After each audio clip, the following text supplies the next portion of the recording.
Welcome to easy kitchen cooking. இன்றைக்கி easy kitchen குக்கிங்கில் நம்ம ஒரு 3 இன்க்ரீடியண்ட் சாக்லேட் இட்லி கேக் எப்படி செய்கிறதுன்னு பார்க்கலாம். ஸோ இன்றைக்கி நான் மொத்தமே மூணு இன்க்ரீடியண்ட், அதாவது பிஸ்கெட்டு, பால், அப்புறம் டைரி மில்க் சாக்லேட் யூஸ் பண்ணுறேன். ஸோ இதுதான் நம்மளோட ஃபினிஷ்டு சாக்லேட் கேக்கு. இட்லி இப்படி தான் இருக்கும், அதாவது உள்ளுக்குள்ளே டைரி மில்க் ஸ்டஃப் பண்ணி நம்ம செய்கிறது. இது ஒரு ரொம்ப ஈஸி அண்ட் சிம்பிளான ஒரு சாக்லேட் இட்லி. ஸோ வாங்க எப்படி இது செய்கிறதுன்னு பார்க்கலாம். ஃபஸ்ட்டு இதுக்கு நான் ஒரு பேக் ஆஃப் பிஸ்கெட் எடுத்துக்கிறேன். பிஸ்கெட் உங்களோட சாய்ஸ் ஆஃப் எனி பிஸ்கெட் எடுத்துக்கலாம்.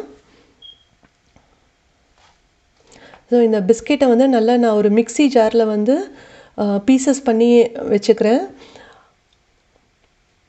அப்புறம் இதை நல்ல ஒரு பவுடராக நம்ம மிக்சியில் அரைச்சிக்கலாம். ட்ரை பவுடராக இந்த அளவுக்கு நல்லா பவுடராக இருக்கணும். ஸோ இப்போ அந்த மிக்ஸி ஜார்லேயே பால் நம்ம சேர்த்து திருப்பி ஒரு அடி அடிச்சுட்டு நல்லா இந்த மாதிரி ஒரு ஸ்மூத் பேஸ்ட்டாக பிளெண்ட் பண்ணிக்கலாம். ரொம்ப பால் ஊற்றிடக்கூடாது, அப்புறம் உங்களுக்கு இட்லி சரியாக வராது. ஸோ இந்த அளவுக்காவது ஒரு திக் கன்சிஸ்டன்சியோடு நம்ம இப்போ ஒரு இட்லி பிளேட்டில் இந்த நம்ம மிக்சியில் அரைச்சி வச்சுருக்க இந்த மிக்ஸை ஊற்றிடலாம். அப்புறம் ஒவ்வொரு பீஸ் ஆஃப் டைரி மில்க் சாக்லேட்டை ஒவ்வொரு இதுலேயும் நம்ம இட்லி அந்த மாவில் கரெக்டாக ப்ளேஸ் பண்ணணும். கரெக்டாக சென்டராக பார்த்து ப்ளேஸ் பண்ணணும். ரொம்பவும் ப்ரெஸ் பண்ணிடக்கூடாது. அது ஒரு மாதிரி கரெக்டாக சென்டரில் பொசிஷனாக இருக்கணும். மேலே ரொம்ப இந்த சாக்லேட் தெரியாமல் இருக்கிறதுக்கு இன்னும் கொஞ்சம் மாவு வச்சு அதை அப்படியே கவர் பண்ணிடலாம்.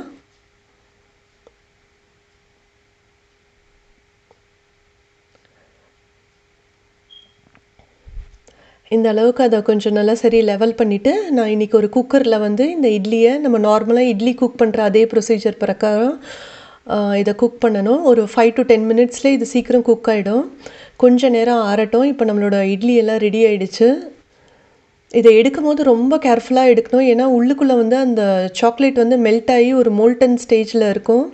ஸோ இதை ரொம்ப கேர்ஃபுல்லாக எடுக்கணும். ஒன்று ஃப்ரண்ட் சைடும், மீதி 3 அப்படியே ரிவர்ஸ்லேயே வச்சுருக்கேன், ஏன்னா இன்னும் ரொம்ப சூடாக இருக்குது. இப்போ பாருங்கள், ஒரு இட்லியை நம்ம கட் பண்ணி பார்க்கலாம். உள்ளுக்குள்ளே அந்த சாக்லேட் பார்த்திங்கன்னா நல்லா மெல்ட் ஆகிருக்கும். அதை கட் பண்ணும் போதே உங்களால் அதை ஃபீல் பண்ண முடியும். பாருங்கள், இதுதான் நம்மளோட சாக்கோ லாவா இட்லி. நம்மளோட இப்போது சாக்லேட் இட்லி ரெடி ஆகிடுச்சு. தேங்க்ஸ் ஃபார் வாட்சிங் ஈஸி கிச்சன் குக்கிங்.